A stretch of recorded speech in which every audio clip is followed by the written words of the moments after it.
छोटे पतले पतले। अब जब रोड पर चले वस्त्र पहन करके तो बिना झाड़ू की सड़क साफ होने लगी। एक निकले, उसके पीछे दूसरा, उसके पीछे तीसरा, उसके पीछे चौथा, उसके पीछे पांचवा, अनेकों ग्वाल।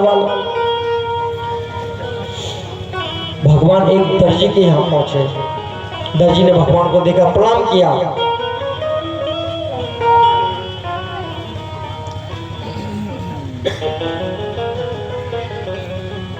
भगवान ने कहा, देखो हमारे ग्वाल बाल हैं, इनके वस्त्र जो हैं बहुत बड़े हो रहे हैं, आप इनको फिट कर दोगे? ठीक है, इनके शरीर के हिसाब से। दर्जी ने कहा ठीक है। दर्जी ने बहुत ही कम समय में सभी ग्वाल बालों के वस्त्रों को ठीक कर दिया, छोटा कर दिया। भगवान बहुत प्रसन्न हुए। भगवान ने दर्जी को आशीर्वाद दिया कि तुम बहुत फूलोगे फलोगे। और आज दर्जी इतने फल फूल रहे हैं, आपका कपड़ा चाहे 100 रुपए मीटर हो, चाहे 1000 रुपए मीटर हो, चाहे 10,000 रुपए मीटर हो, जो सिलाई है कपड़े की वही लगेगी।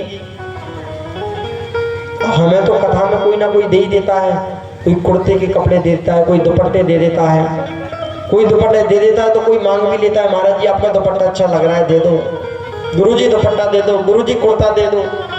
कोई दे जाता है, कोई ले जाता है, ऐसे ही चलता रहता है हमारा। लेकिन सिलवाते तो हम अपने पैसे से ही हैं। तो हमें पता है दर्जी का जब भी हम 3-4 महीने बाद जाते हैं उसके 50 रुपए बढ़ जाते हैं। अब 3 महीने बाद दोबारा जाएंगे तो 50 रुपए फिर बढ़ा देगा। महाराज जी महंगाई हो गई है, 50 रुपए बढ़ गए हर कुर्ते के। तो दर्जी बहुत फल फूल रहे हैं भगवान के आशीर्वाद से। भगवान ग्वाल वालों के साथ जाने लगे, सब लोग भगवान का स्वागत कर रहे हैं। ग्वाल वाल बोले, लाला वस्त्र भी मिल गया, माला भी मिल गई, लोग स्वागत कर रहे हैं, माला पहना रहे हैं, धोबियों ने वस्त्र दे दिए, पर चंदन नहीं लगा। चंदन और होता चकाचक हो जाता, आनंद आ जाते। भगवान ने कहा ठीक है, चंदन की व्यवस्था करते हैं। उसी समय भगवान ने देखा एक कोबड़ी स्त्री जा रही थी, 3 जगह से टेढ़ी झुकी हुई, हाथ में चंदन का कटोरा लेकर के, चांदी का कटोरा। वो चंदन महाराज कंस के लिए जा रहा था। कंस को उसके हाथ का चंदन बहुत पसंद था। भगवान उससे बोले, अरे सुंदरी सुनो, यहाँ आओ। इतने प्रेम से भगवान बोले, उसने पहले तो ध्यान नहीं दिया। तो भगवान दोबारा बोले, अरे सुंदरी सुनती हो, इधर इधर तो आओ थोड़ा। उसने देखा कौन है मुझे सुंदरी कह रहा है। भगवान के पास आई, आप मेरा उपहास कर रहे हैं, हंस रहे हैं मुझ पर, हंस लीजिए, सब लोग हंसते हैं, आप भी हंस लीजिए। लेकिन पता नहीं क्यों आपको देख करके मेरा मन कर रहा है कि ये जो चंदन है, मेरे हाथ का चंदन, बना हुआ चंदन, घिसा हुआ चंदन महाराज कंस को बहुत प्रिय है। लेकिन मेरा मन कर रहा है ये चंदन आज मैं आपको लगा दूं। ग्वालवाल बोले, और तो सुंदरी काय के लाने गई है देवी? तो क्या हम फुकटिया लगे, बिना मतलब कोई से सुंदरी कह देंगे? और ये नंद को लाला है, बिना मतलब किसी से राम राम भी नहीं करे ये। चल चंदन लगा। पहले शैलेंद्री ने भगवान को चंदन लगाया,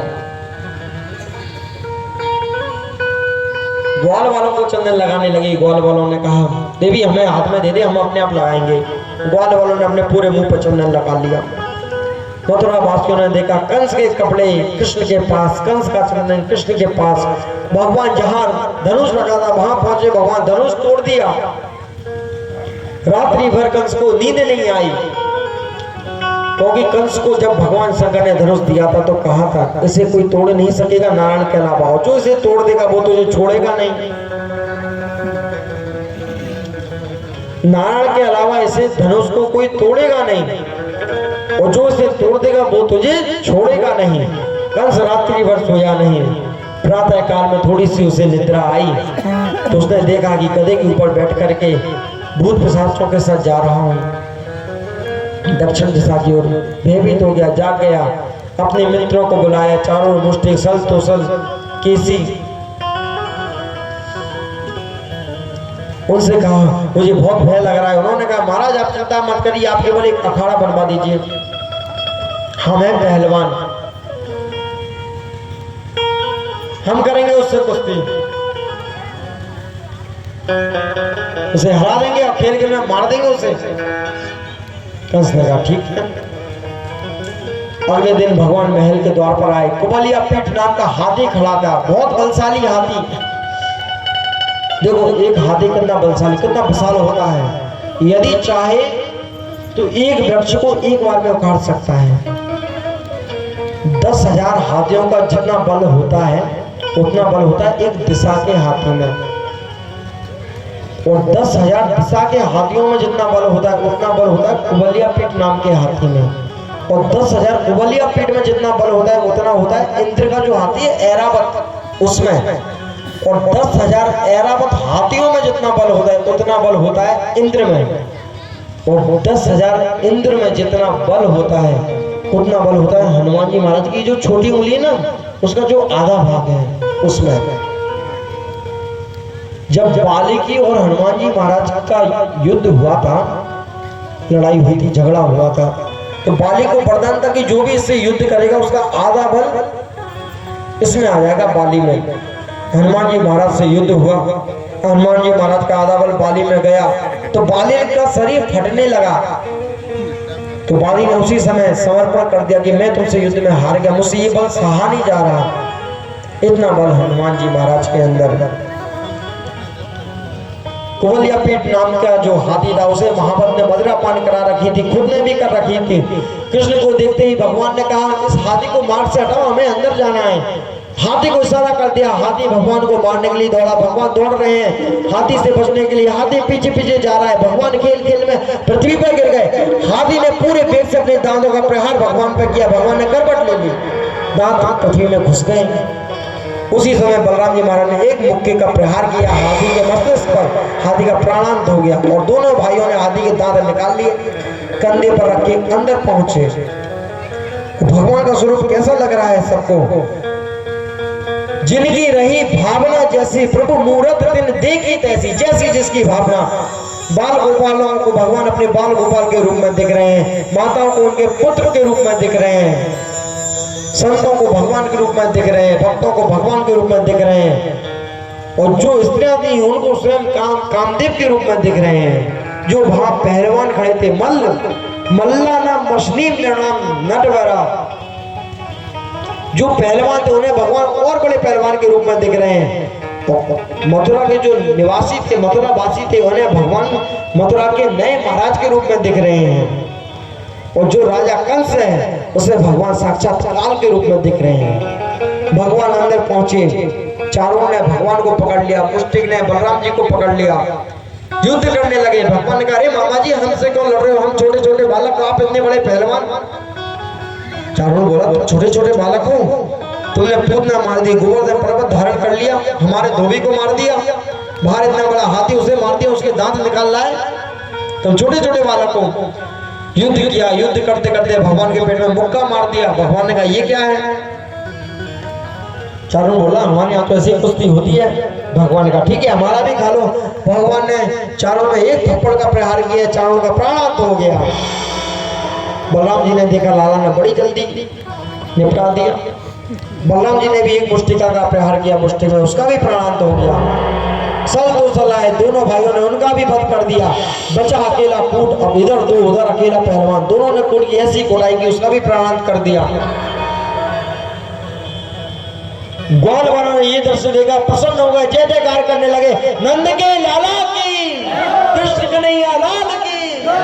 कंस ने पहली बार अपने महल में किसी और की जय जयकार सुनी, क्रोधित हो गया, कहने लगा बंदी बना लो इस कृष्ण को, नंद को बंदी बना लो, वसुदेव को बंदी बना लो, कोई बच के ना जा पाए, मार दो सबको, ग्वाल वालों को बंदी बना लो।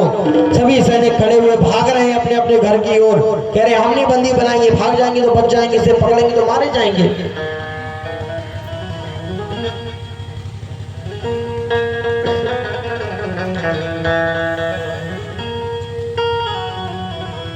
भगवान 50 सीढ़ी ऊंचे सिंहासन पर कंस के पास पहुंचे, कंस के केसों को पकड़ लिया। कंस कहता है मेरे केसों को छोड़ो, पीड़ा हो रही है। भगवान ने कहा तुम्हें पता चला ना केस पकड़ने से पीड़ा होती है। स्मरण करो जब तुमने मेरी माता के केस पकड़ के रथ से नीचे उतारा था, कितनी पीड़ा हुई होगी उन्हें। और भगवान ने कंस के केसों को पकड़ करके 50 सीढ़ी ऊंचे सिंहासन से नीचे पड़ा दिया और सारी सृष्टि का भार लेकर के कंस के वक्षस्थल पर जोर से कूदे और कंस का भी प्राणांत हो गया। कंस की पत्नी अस्थिर प्राप्ति आई, रोने लगी। उनको देख के भगवान भी रोने लगे। भगवान कह रहे रोते रोते, मामी जी हम क्या करें, हमने मामा जी से बहुत मना किया था, इतने ऊपर से मत कूदो मत कूदो। कह रहे नहीं नहीं हम तो कूदेंगे, हमें भी पकड़ लिया, तुम्हें भी कूदाएंगे, चलो तुम भी कूदो साथ में। वो तो अच्छा हुआ मामा जी नीचे थे, हम ऊपर थे, यदि हम नीचे होते तो हमारा भी यही हाल होता। अस्थिर प्राप्ति बहुत क्रोधित हुई, कृष्ण तूने हमें विधवा कर दिया, हम तो उससे प्रतिशोध लेंगे। रोते रोते गई अपने पिता जरासंध के पास, कहा कृष्ण ने हमें विधवा कर दिया। जरासंध ने मरीचों की सेना को एकत्रित करने लगा। भगवान ने अपने माता पिता वसुदेव देवकी जी को कारावास से मुक्त किया, अपने नाना उग्रसेन जी को राजा बनाया, उद्धव जी को महामंत्री बनाया। वसुदेव जी ने कहा लाला तुझे इतने समय बाद देख करके हमें बहुत प्रसन्नता हो रही है। नंद बाबा को जब पता चला कि कृष्ण हमारा पुत्र नहीं है वसुदेव जी का पुत्र है, दुखी हो गए और सभी ग्वाल वालों को लेकर के वापस वृंदावन पहुंच गए। वसुदेव जी ने कहा लाला हमारी इच्छा है तो पढ़ने के लिए अवंतिकापुरी जाओ। भगवान अवंतिकापुरी गए, अल्प समय में सभी विद्याओं का अध्ययन कर लिया। वहां भगवान का मित्र बना सुदामा। वो आते समय गुरुदेव से कहा सांडिल्य मुनि से, सांदीपनि मुनि से, गुरुजी आप हमें ये बताइए आपको गुरु दीक्षा में क्या दें। गुरु जी ने कहा बेटा हम तो किसी से कुछ लेते ही नहीं, तुम अपनी गुरु माता से पूछ लो उन्हें कुछ चाहिए हो तो। गुरु माता के पास गए, माता हम जा रहे हैं, हमारा अध्ययन पूर्ण हो गया है, हमारी इच्छा है हम आपको कुछ दें, यदि आप हमसे मांग लेते हैं तो हम आपको देने का प्रयास करेंगे। माता रोते हुए बोली कृष्ण मेरा एक पुत्र था जिसकी समुद्र में डूबने से मृत्यु हो गई, मुझे उसकी बहुत याद आती थी, मैं बहुत रोती थी, लेकिन जब से तुम आए हो मैंने उसकी याद करना छोड़ दिया, भूल गई उसे, तुम्हें ही अपना पुत्र मानने लगी। अब जब तुम वापस चले जाओगे मुझे उसकी पुनः याद आएगी, यदि दे सकते हो तो वही मरा हुआ पुत्र ला करके मुझे दे दो। भगवान समुद्र के पास गए, जाते ही धनुष पर बाण चढ़ा लिया समुद्र को मारने के लिए, सुखाने के लिए। समुद्र भयभीत हो गया कि ये भगवान श्री राम नहीं है कि 3 दिन तक पूजा करेंगे। समुद्र प्रकट हुआ, कहा प्रभु मेरे पास आपका गुरुपुत्र नहीं है, मेरे अंदर एक दैत्य रहता है, उसको देखो आप, उसके पास हो सकता है। भगवान ने उस दैत्य का वध किया और दैत्य संघ के अंदर रहता था, उस पांचजन्य संघ को भगवान ने ले लिया। यम लोग गए, भगवान यमपुरी में जाने लगे, यमराज स्वयं बाहर आ गए, गोविंद अंदर मत जाइए। भगवान ने कहा हमारा गुरुपुत्र होगा उसे ला करके दो। यमराज बोले यदि मैं ऐसा करूंगा तो सृष्टि का उल्लंघन होगा, प्रकृति के नियम का उल्लंघन होगा। भगवान ने कहा नियम कानून हमें मत बताओ, हम जो कह रहे हैं केवल वो करो। यमराज बहस करने लगे, भगवान ने धनुष हाथ में ले लिया, यदि तुम हमारा गुरुपुत्र नहीं दोगे तो तुम्हारा वध कर देंगे, दूसरा यमराज बना देंगे हम। यमराज ने उनका गुरुपुत्र वापस दिया। गुरुपुत्र लेकर के भगवान जब गुरु माता के पास आए, गुरु माता बहुत प्रसन्न हुई, भगवान को अनेकों आशीर्वाद दिए, लाला हमारा आशीर्वाद है तेरे अनेकों विवाह हो जाए, लाला हमारा आशीर्वाद है तू कभी किसी से युद्ध में ना हारे, हमारा आशीर्वाद है तू बहुत बड़ा राजा बने। भगवान वापस आए मथुरा, भगवान युवराज बने। एक समय भगवान का जन्मदिन आया, यशोदा माता देवकी माता ने सुंदर थाली लगाई। देवकी माता को पता चला कि मेरे लाला को माखन मछली बहुत पसंद है, थाली में माखन लेकर के आई। भगवान ने थाली में जब माखन देखा रोने लगे भगवान। उद्धव जी आए, पूछा कारण। भगवान ने कहा उद्धव जी से, उद्धव तुम जाओ ब्रज गोपियों को कुछ ज्ञान की चर्चा देकर के आओ जिससे वो मेरी याद ना करें। यदि वो मेरा स्मरण नहीं करेंगे तो मुझे भी उनकी याद नहीं आएगी।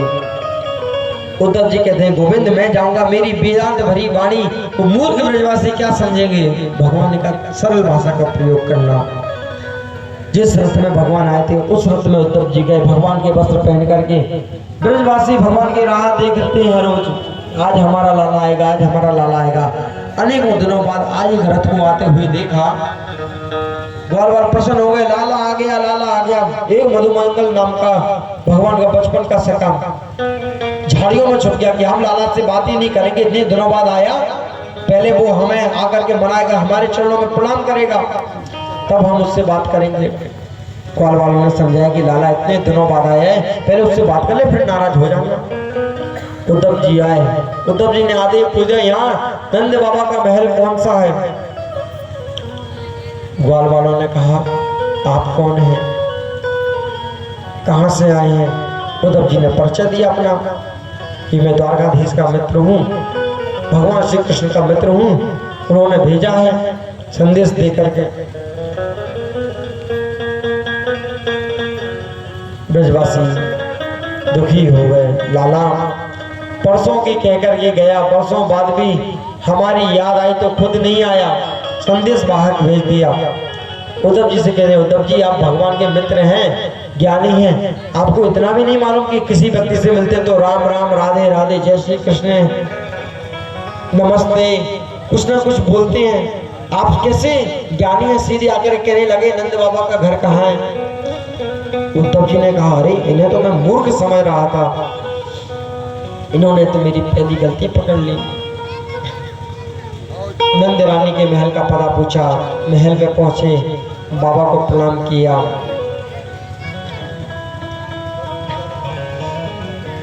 बाबा ने कहा उद्धव यशोदा थोड़ा ऊंचा सुनती है, थोड़ा जोर से बोलना।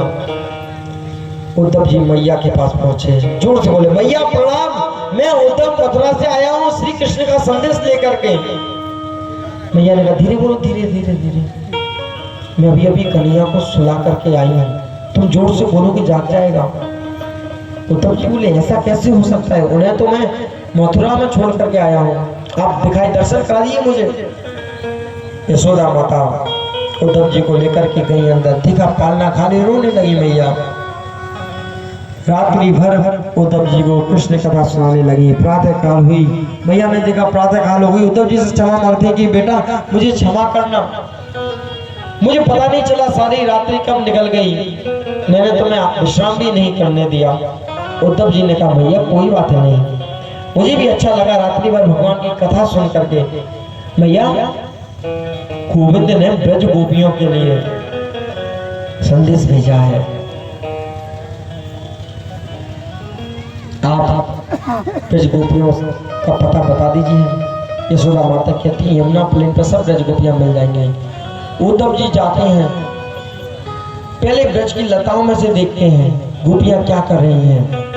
एक घोड़ा उड़ते हुए आया, ब्रज गोपियां उसे देख करके कहती ये देखो ये कृष्ण का मित्र, जैसा कृष्ण काला ऐसा ये भौरा भी काला, भ्रमर भी काला है, जैसे उसका स्वभाव ऐसे इसका स्वभाव,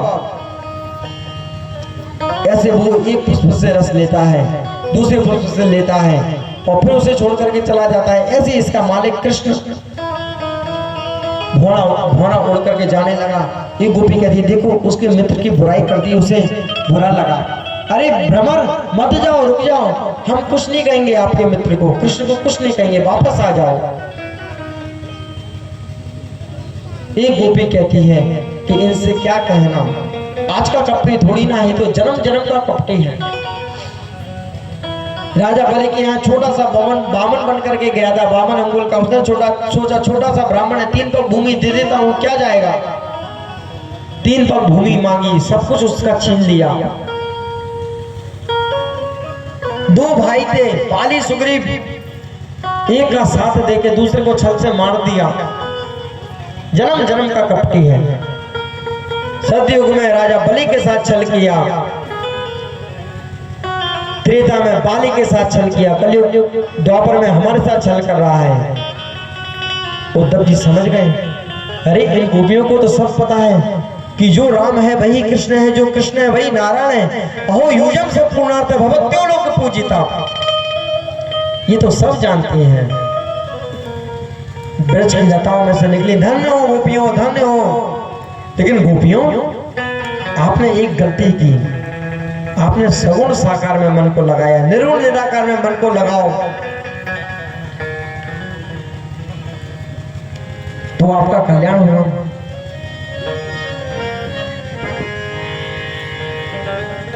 कृष्ण जो है वो कोई सगुण थोड़ी है, वो तो निर्गुण निराकार है। आपने उनमें मन क्यों लगाया? वो ब्रह्म है, उनके तो हाथ पैर शरीर होता ही नहीं।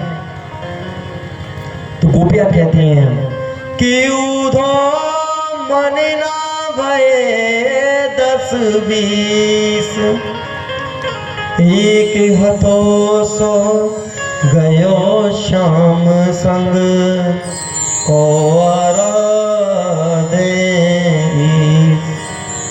उद्धव जी, हमारे पास तो एक ही मन था जो श्री कृष्ण के साथ चला गया। यदि आपके पास 2 मन हो तो एक को निर्गुण निराकार में लगाइए, दूसरे को सगुण साकार में लगाइए। हमारी तो इंद्रियां शिथिल हो गई हैं। गोविंद के बेन, इंद्रियां शिथिल भई माधव बिन, जो देखे बिनु शेष। तुम तो सखा श्याम सुंदर के, सकल योग के। कि उद्धव जी, हमें तो ना कुछ दिखाई देता है ना कुछ सुनाई देता है। हमारा तो मन भी कृष्ण है, तन भी कृष्ण है, सब कुछ केवल श्री कृष्ण है। कृष्ण मन कृष्ण तन, कृष्ण ही हमारो धन। कृष्ण मन कृष्ण तन, कृष्ण ही हमारो धन। आठों याम उधो हमें, कृष्ण ही सो काम है। उद्धव जी, हमारी तो सुबह भी कृष्ण है, श्याम भी कृष्ण है। कृष्ण के बिना हमें कुछ दिखाई नहीं देता, ना कुछ सुनाई देता है। आप अपने मन को हर जगह लगाइए, निर्गुण में भी लगाइए, सगुण में भी लगाइए। आप कह रहे हैं उसका मुख होता नहीं तो हमसे बात कैसे करता? यदि उसके हाथ नहीं होते तो गलबैया डाल करके हमारे साथ नृत्य कैसे करता? चरण नहीं होते तो गायों के पीछे पीछे नंगे पैर कैसे जाता? फूट नहीं होते तो मुरली कैसे बजाता? वो तो सगुण है। आपके लिए निर्गुण होगा लेकिन हमारे लिए तो सगुण है। उद्धव जी गोपियों के आगे बौने हो गए। उद्धव जी जो ज्ञान की चादर ओढ़ करके आए थे, गोपियों ने उस चादर में ऐसे प्रेम के कोड़े मांगे, हेंटर, कि उस चादर में अनेकों चित्र हो गए और उस स्थान का नाम हुआ ज्ञान गोदड़ी। आज भी वृंदावन में है और ज्ञान गोदड़ी के पास में ही है मोक्ष धाम, शमशान घाट। पहले ज्ञान गोदड़ी में जाकर के मोक्ष, ज्ञान गोदड़ी में जाकर के ज्ञान का क्षय करिए, मोह का क्षय करिए, भगवत चरणों में मन को लगाइए, फिर मोक्ष धाम जाइए। उद्धव जी कुछ कह नहीं पाए गोपियों के सामने। उद्धव जी भगवान के प्रेम में डूब गए। ऊधो सूधो है चलो, सुन गोपिन के बोल, ज्ञान बजाई डुमडुमी, प्रेम बजायो ढोल। उद्धव जी गोपियों के आगे कुछ कह नहीं सके। गोपियों के चरणों की रज को प्रणाम करते हैं और भगवान ब्रह्मा से प्रार्थना करते हैं, हे विधाता, यदि आप मुझसे प्रसन्न हैं तो मुझे अगले जन्म में ब्रज का कोई मनुष्य बनाना, ब्रजवास देना। यदि मनुष्य नहीं बना सकते तो ब्रज का कोई पशु बना देना। पशु भी नहीं बना सकते तो वृक्ष बना देना, वृक्ष भी नहीं बना सकते वृक्ष की डाली बना देना, डाली भी नहीं बना सकते तो कोई पत्ती बना देना, पत्ती भी नहीं बना सकते तो कोई घास का तिनका बना देना, जिससे इन ब्रजवासियों की रज उड़ उड़ करके मेरे मस्तिष्क पे पड़े और मेरा कल्याण होता रहे। और उद्धव जी हमेशा ब्रज की लताओं में ही रहने लगे। ब्रज गोपियों से कहते हैं, गोपियों आप चिंता मत करिए, मैं अभी जाता हूँ, श्री कृष्ण को भी लेकर के आता हूँ। गोपियाँ कहती, उद्धव जी आपको क्या लगता है कि हम उनसे मिलने के लिए रो रहे हैं? यदि हमें उनसे मिलना होता तो मथुरा यहाँ से ज्यादा दूर नहीं है। सुबह से जाएंगे तो शाम तक 2 बार मिलकर के वापस आ जाएंगे। सुबह जाएंगे मिलके दोपहर तक वापस, दोपहर में फिर गए शाम तक वापस, 2 बार मिलाएंगे सुबह से शाम तक। लेकिन यदि हमसे मिले बिना वो प्रसन्न है तो उनकी प्रसन्नता में ही हमारी प्रसन्नता है। यदि हमारे जाने से उनकी दिनचर्या में कोई व्यवधान आता है तो जीवन भर हम उनसे मिलेंगे ही नहीं। लेकिन इस मन में कृष्ण के अलावा कोई और आएगा भी नहीं। उद्धव जी ब्रज गोपियों के चरणों की रज को प्रणाम करते हैं।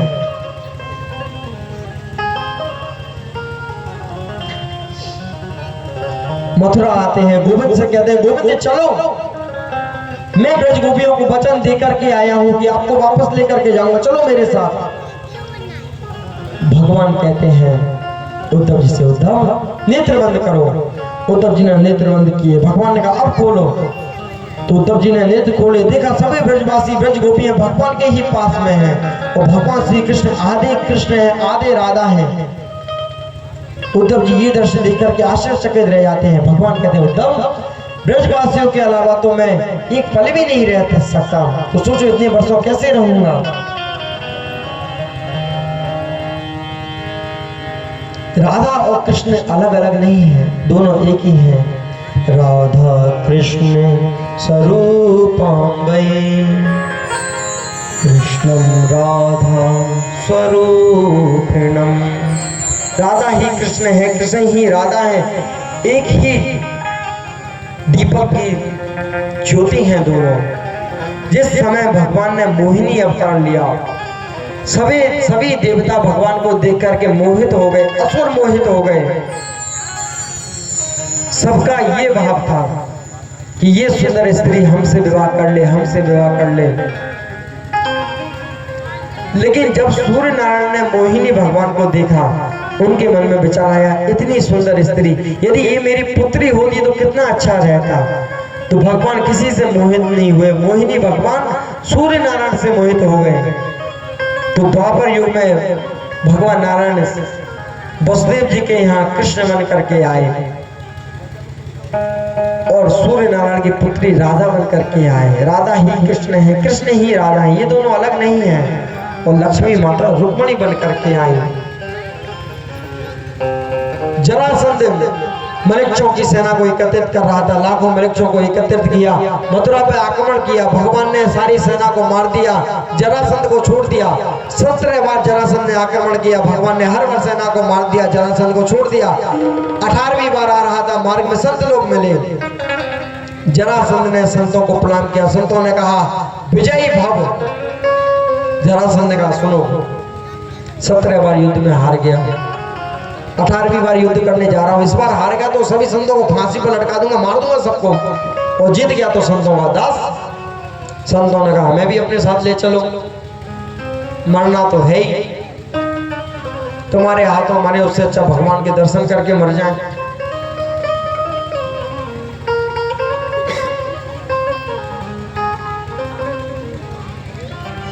मथुरा पहुंचे, भगवान आए।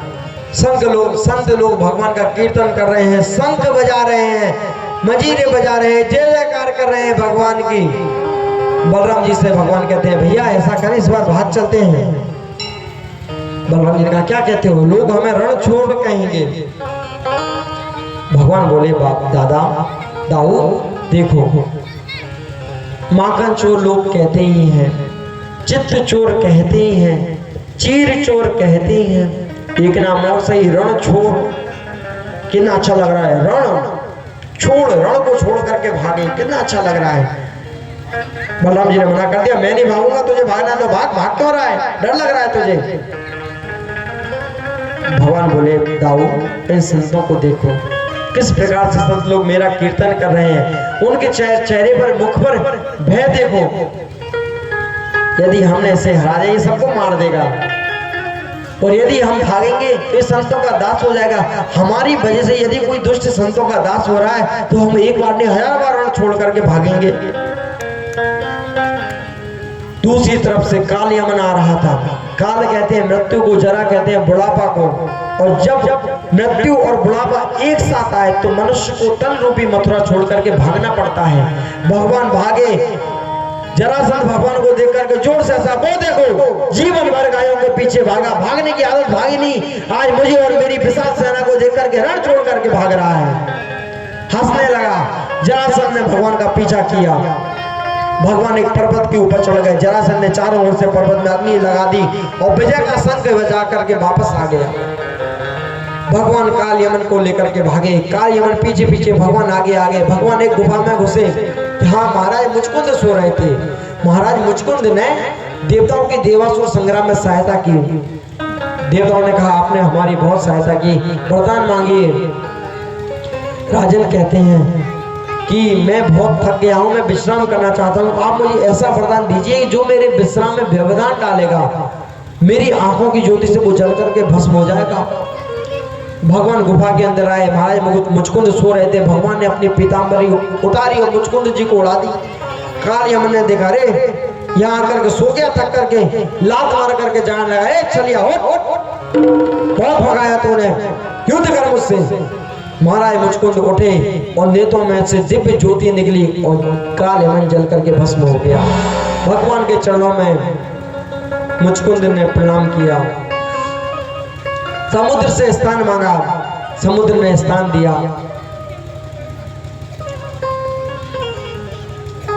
देवताओं के कारीगर विश्वकर्मा को बुलाया। विश्वकर्मा जी ने सुंदर नगर का निर्माण किया। रात्रि में मथुरावासी सोए मथुरा में, प्रातः काल हुई द्वारका में जागे। नए नगर में सब लोग जागे, अरे ये किसके घर में जाके, द्वार कहाँ है, खिड़की कहाँ है, कहाँ है द्वार, कहाँ द्वार, कहाँ द्वारका, द्वारका करते करते नगर का नाम पड़ गया द्वारका। और भगवान वहां के महाराज बन गए। बोलिए द्वारकाधीश भगवान की। सतयुग के एक महाराज थे रेवत। उन्हें उनकी पुत्री के लिए कोई योग्य वर नहीं मिल रहा था। ब्रह्मा जी के पास गए, मेरी पुत्री के लिए कोई वर बताइए। ब्रह्मा जी ने कहा आप यहाँ आए ब्रह्मलोक में, इतनी देर में सतयुग निकल गया, त्रेता युग भी निकल गया, द्वापर भी निकल चला, अंतिम चरण चल रहा है, जाइए द्वारका नगरी। कृष्ण के बड़े भाई बलराम से अपनी पुत्री का विवाह करा दीजिए। रेवती महाराज ने ऐसा ही किया, अपनी पुत्री का विवाह करा दिया। अब बलराम जी द्वापर के छोटे, पत्नी सतयुग की बहुत बड़ी। भगवान चढ़ाने लगे, अरे बड़े भैया के बड़े भाग्य, बड़े भैया के बड़े भाग्य। भाभी जी को भैया से बात करनी होगी, सिर नीचे करके बात करेंगी। भाभी जी के सामर्थ्य सिर ऊपर करें, तो भैया छोटे हैं। बलराम जी ने सोचा ये मुझे चिढ़ाता रहेगा। बलराम जी ने अपना हल रेवती जी के गले में लगाया और मूसल से एक प्रहार किया और रेवती जी को अपने कंधे के बराबर कर दिया। रेवती जी भयभीत, ये कैसा पति, विवाह अभी अभी हुआ है, थोड़ी देर पहले इन्हें ठोका पीटी चालू कर दी। किसी भी मंदिर में आप जाएंगे, श्री कृष्ण के साथ राधा जी या रुक्मणी जी होंगी, राम जी के साथ सीता माता होंगी, भगवान शंकर के साथ उनका पूरा परिवार होगा, लेकिन बलराम जी अकेले ही दिखेंगे, केवल हल मुसल ताने हुए होंगे। रेवती जी बहुत दूर खड़ी होंगी, हाथ जोड़े दूसरी प्रणाम करती हैं। एक नगर था कुंदनपुर नाम का, वहां के महाराज थे राजा भीष्मक। उनकी पुत्री थी रुक्मणी, भाई पुत्र था रुक्मी। रुक्मी ने अपनी बहन का रिश्ता पक्का कर दिया शिशुपाल के साथ, लेकिन रुक्मणी जी ने भगवान के बारे में बहुत सुना था संतों से। पत्र लिख दिया भगवान को भाभी जी के कहने पर। भगवान से कहते हैं गोविंद, मैंने आपको देखा नहीं है, केवल आपके बारे में सुना है। श्रुत्वा गुणान् भुवन सुंदर श्रृण्वतान्ते, निर्विश कर्म विविरे हरतोंग तापम, रूपम दृशम नतिमदा मखिलार्थ लाभम, त्वय्यच्युता विशद चेत्रम पत्रपम में। गोविंद, मैंने आपको देखा नहीं है, केवल आपके बारे में सुना है और मैं आपसे विवाह करना चाहती हूँ। ऐसा प्रेम पत्र लिख दिया। एक विप्रदेव के माध्यम से भिजवा दिया। भगवान ने पत्र पढ़वाया पंडित जी से। रथ पढ़ते ही भगवान पंडित जी के साथ आने लगे, क्योंकि पत्र में लिखा था कि आप मेरा हरण करने आए तो मेरे साथ बहुत बड़ी विशाल सेना होगी, यदि अपनी भुजाओं पर विश्वास हो तो ही आना, युद्ध हो सकता है। चुनौती भरा पत्र, भगवान ना आए तो कायर कहलाए। भगवान रथ में बैठ करके आने लगे। बलराम जी मिल गए, लाला कहाँ जा रहा है? भगवान को शर्म आई। भगवान बोले भैया थोड़ा सा ऐसे ही जा रहे थे। बोले कहाँ? थोड़ा यहीं जा रहे थे। कहाँ जा रहे थे? भैया थोड़ा सा यहीं। पंडित जी से पूछा, पंडित जी कहाँ जा रहे हो? कहाँ ले जा रहे हो मेरे भाई को? पंडित जी बोले कुंदनपुर से पत्र आया था राजकुमारी का, आपके भाई पढ़ के जाने लगे। बलराम जी समझ गए, अरे कुंदनपुर में तो स्वयंवर चल रहा है, राजा भीष्म की पुत्री का।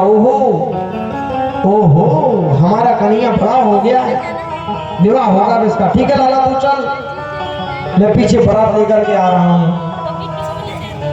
भगवान पहुंचे कुंदनपुर। रुक्मणी माता अपनी कुल देवी गौरी मैया की पूजा करने के लिए आई। भगवान ने रथ रोका, रथ में से उतरे अनेकों अंग रक्षक भगवान को देख रहे हैं। अरे कितना सुंदर पुरुष, इतना सुंदर पुरुष हमने आज तक नहीं देखा जीवन में। अरे इसका पीतांबर देखो, इसकी मुरली देखो, इसका मोर पंख देखो, इसके अधर देखो, इसके नेत्र देखो, इसके केस देखो, देखते रहे हैं।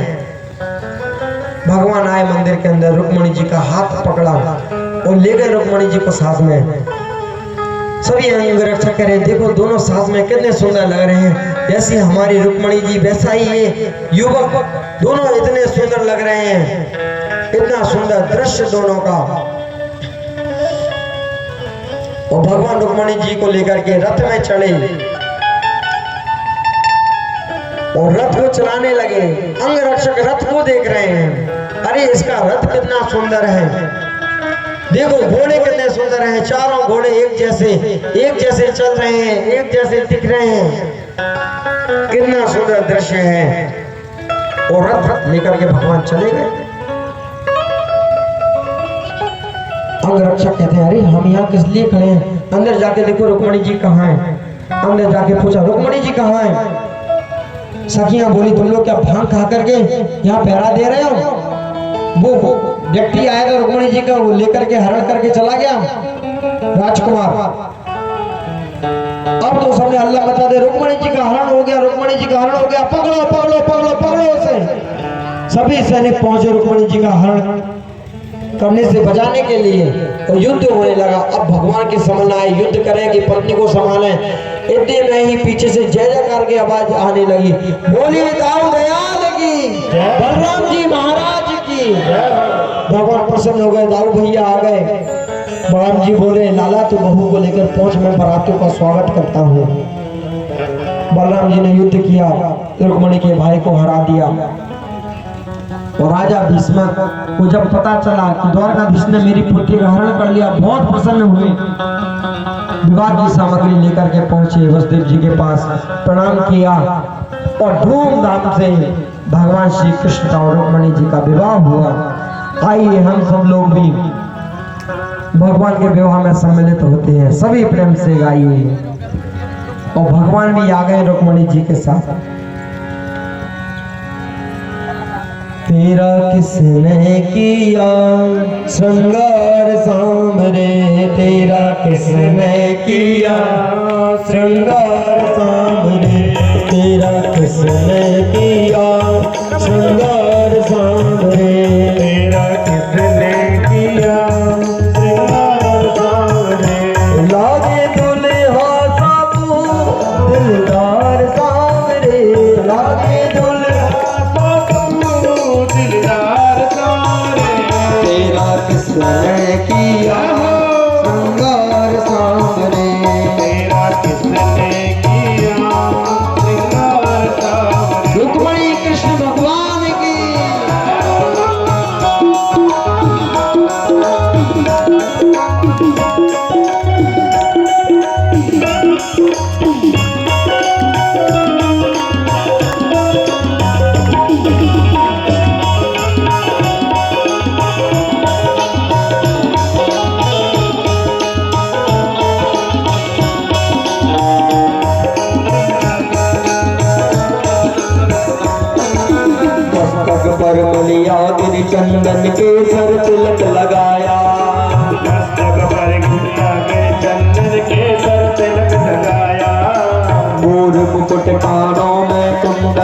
नेत्र बहुत बरसाया,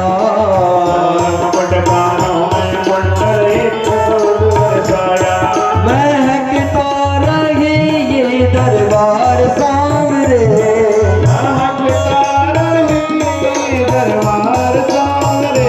तेरा किसने किया श्रृंगार सामने,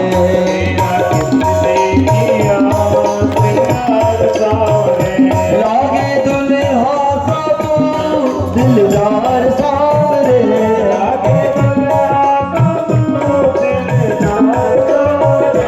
तेरा किसने किया श्रृंगार सामने।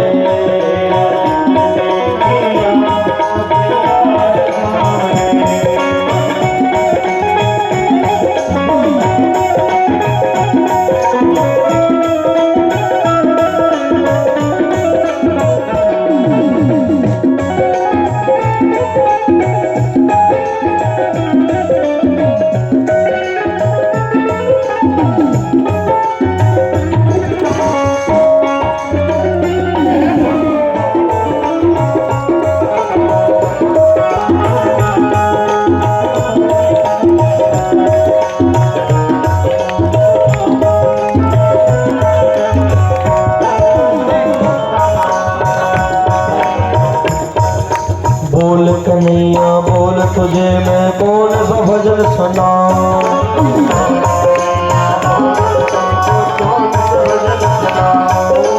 बोल कन्हैया बोल तुझे मैं कौन सा भजन सुनाऊं,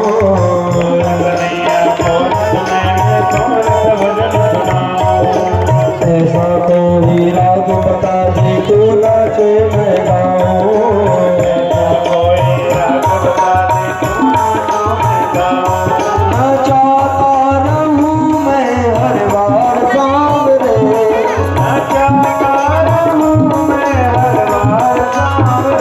तेरा किसने किया श्रृंगार सामने, तेरा किसने किया श्रृंगार सामने।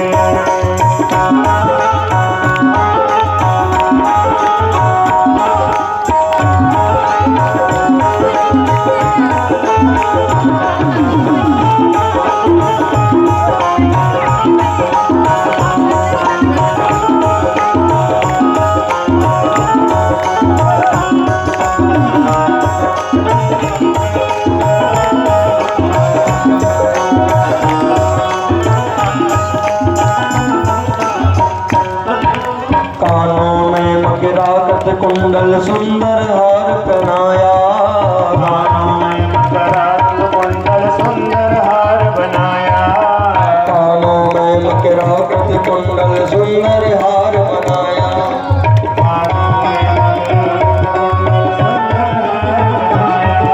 रहे सलामत हाथ सदा वो जिसने तुम्हें सजाया,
बोले रुक्मणी कृष्ण भगवान